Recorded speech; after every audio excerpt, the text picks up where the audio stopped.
Peggy 18.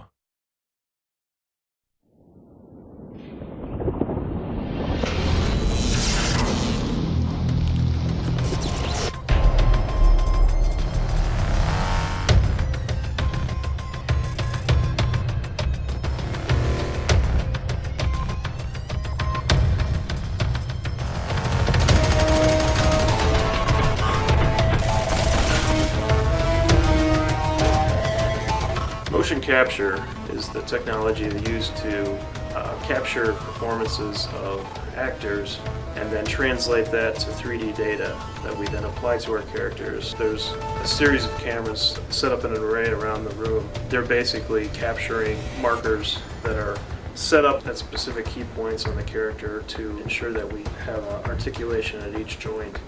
That data is captured with infrared cameras that reflect back the information to the cameras, and then that data is triangulated. The talent we get are really true professionals. They've been doing acting and stunt work for many years, so they take direction really well. You just have to be a kid, I think. At the end of the day, you have to remember what it was like to be a little kid running through the woods playing, cops and robbers. It's just a matter of really thinking like a good actor and trying to say, how does this character carry themselves? What is it that's affecting their body as they move?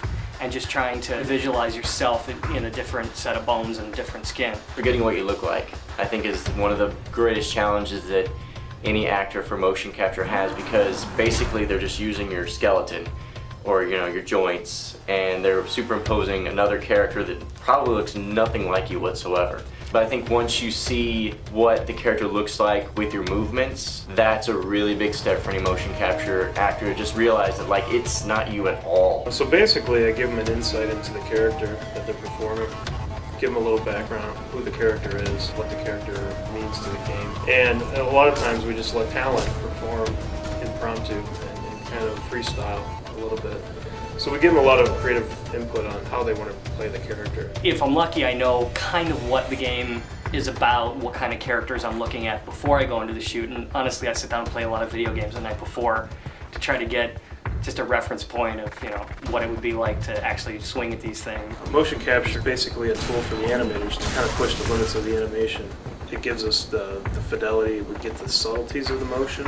What we're able to do with it is push it beyond the limits of what a human can do. When you pick up a game today, the movement of it, the acting within the game, the characters themselves move and are so much more developed than characters that had been hand animated just in the computer from games, even a few years ago. And I think today's gamers really expect to see that next level of real performance. You hear criticism on both sides. You hear, oh, now the performances aren't real performances because it's somebody else's skin on the screen or whatever. I think that the challenges are even tougher for the actor now. Getting an authentic, real performance to play through a digital skin, I think takes a lot of skill and a lot of thinking about your technique and making sure that you're giving an honest, authentic performance. Oh,